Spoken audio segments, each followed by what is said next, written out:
Okay, today is experimental day again.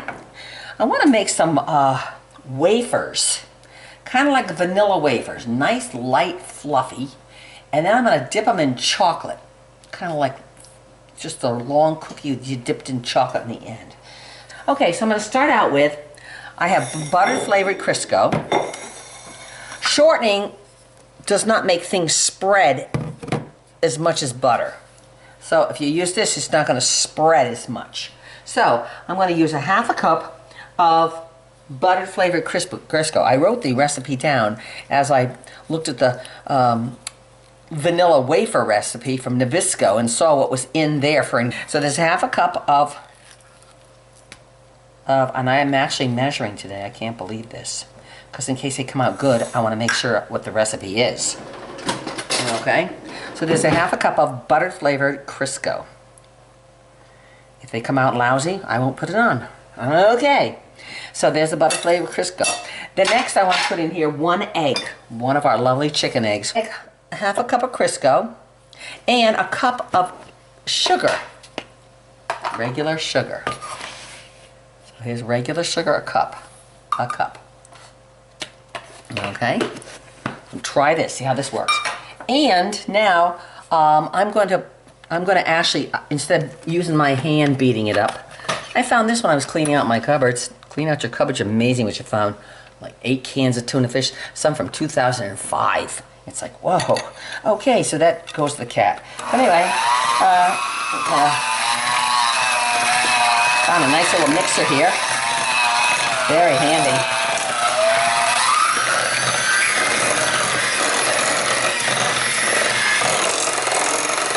Or you can use your hand mix it.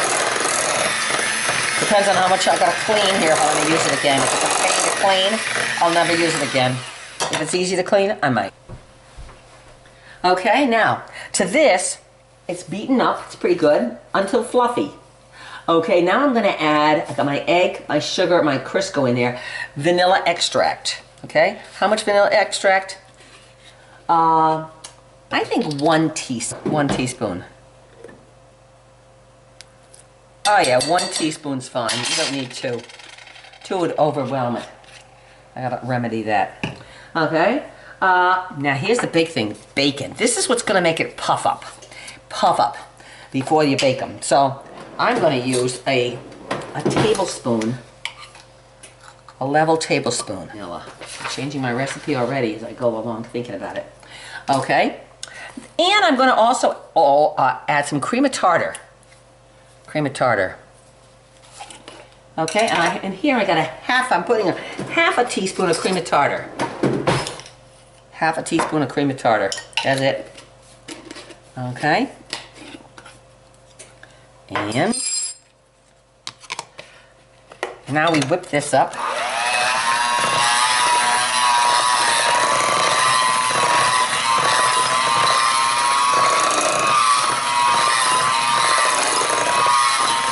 Pretty thick already. So now we're going to add a teaspoon of milk. 1 teaspoon of milk. Because I got to add my flour and it's going to be too thick otherwise. Teaspoon of milk. I can't believe I'm measuring. It seems so weird to measure. Okay, teaspoon of milk. And flour, all-purpose flour. I'm going to add 1 1/3 cups of all-purpose flour. 1 1/3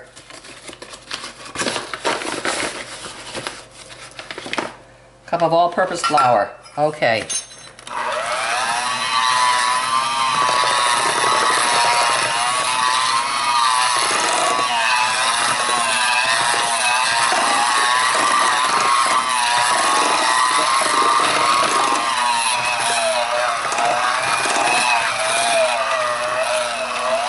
I think I'm going to need some more liquid in that, because you know what? I'm going to have to beat on it, right? I don't know. that baby going faster. I'm not going to flip out on me. Holy Moses.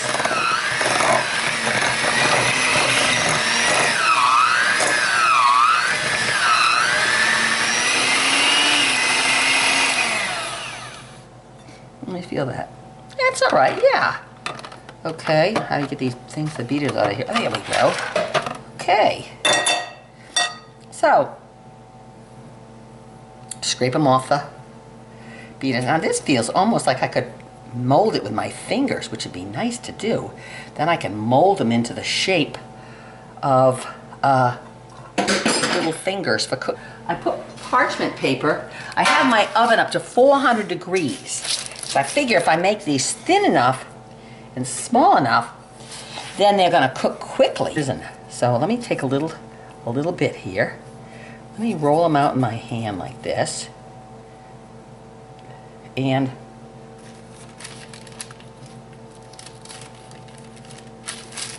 do I want that much?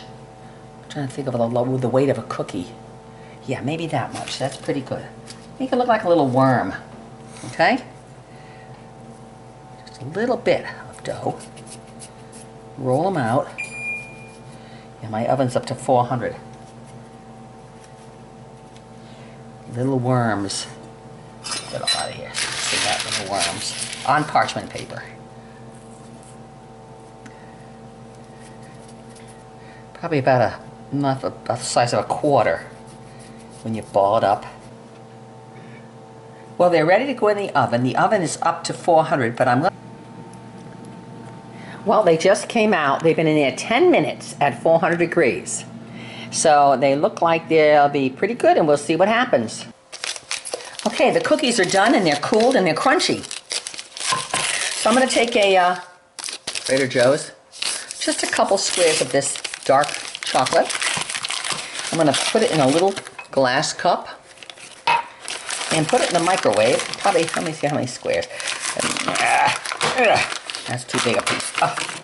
Probably 4 squares. Breaking them up. 1, 2, 3, 4. Probably 6 squares. 5, 6 squares. 6 squares. I'm going to stick them in the microwave. Stick these in the microwave for 1. Okay, it's been 1 minute. The chocolate is melted. I'm going to try the knife. I think the knife would do best. And of course you stir it, and you just keep stirring it, and the rest of the chocolate that's in there will melt from the heat of the glass. Yeah, I'm not going to do the fork. That may make too much of a mess. This I have more control over for the... okay. So now let's see if we can drizzle.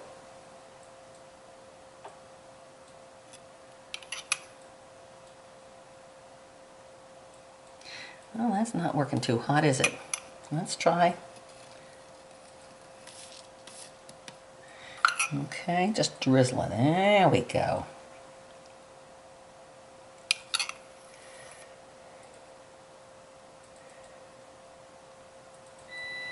Maybe right there. Right there. And in here, I can start here again, because there's not much chocolate on these. Use up all your chocolate. They look pretty good. Can watch here. And use up the rest